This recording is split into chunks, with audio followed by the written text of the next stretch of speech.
4 महिन्यापासून विलिनीकरणासंदर्भात चर्चा सुरू होती. नाही, मला या विषयावरती आता काही बोलायचं नाही आहे. आज विधिमंडळ पक्षाची बैठक आहे, आम्ही सगळ्यांनी बसू आणि मग या विषयावरती नंतर आम्हाला बोलता येईल. पण शपथविधीबद्दल काही माहीत नाही असं देखील शरद पवार म्हणाले आहेत. एक तर विधिमंडळ पक्षाची बैठक दुपारी आहे. विधिमंडळ पक्षाच्या बैठकीचा जो निर्णय असेल तो माननीय मुख्यमंत्री महोदयांना आम्ही सर्व वरिष्ठ नेते त्या ठिकाणी अवगत करू आणि मग त्या संदर्भातला निर्णय हा मुख्यमंत्री महोदय त्यांच्या अखत्यारीतला विषय तो त्या ठिकाणी घेतील. सर, आज विधायक दल का एक तरफ बैठक है, दूसरी तरफ शरद पवार जी बयान दे रहे हैं कि उन्हें इसका कुछ चीज़ मालूम नहीं है, किस तरह से देखिए उसके बारे में मैं कुछ टिप्पणी नहीं करना चाहता हूँ. आज हमारे राष्ट्रवादी कांग्रेस पार्टी की विधायक दल की मीटिंग वहाँ पे है, उसमें आज निर्णय किया जाएगा.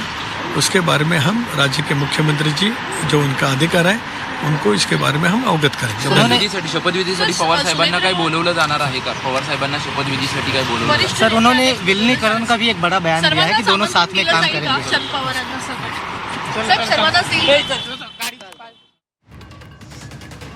तर शरद पवारांसंदर्भात विचारलेल्या कुठल्याही प्रश्नाला तटकरे यांनी उत्तर दिलेलं नाही. शपथविधीसाठी शरद पवारांना बोलावणार का, तर त्यांनी केवळ हात जोडले आणि या संदर्भातली कुठलीही प्रतिक्रिया त्यांनी दिलेली नाहीये. तर विलिनीकरणाबाबत काहीही बोलणार नाही असं तटकरे म्हणालेले आहेत.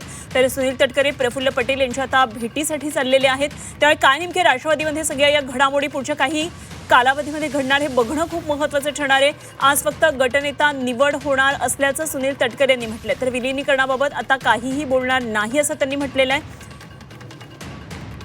तर सुनील तटकरे आता प्रफुल्ल पटेल यांच्या भेटीसाठी चाललेले आहेत.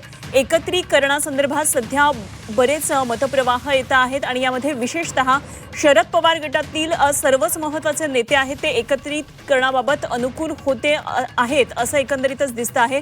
मात्र अजित पवार आणि जयंत पाटील यांच्यामध्ये चर्चा झालेली होती आणि आता मात्र खंड पडला असल्याचं शरद पवारांनी सांगितलं. मात्र याबाबत तटकरे काहीही बोलण्यास तयार नाही आहेत. विलिनीकरणाबाबत काही बोलणार नाही असं त्यांनी म्हटलेलं आहे आणि आज फक्त गटनेता निवडला जाणार असल्याचं त्यांनी सांगितलं.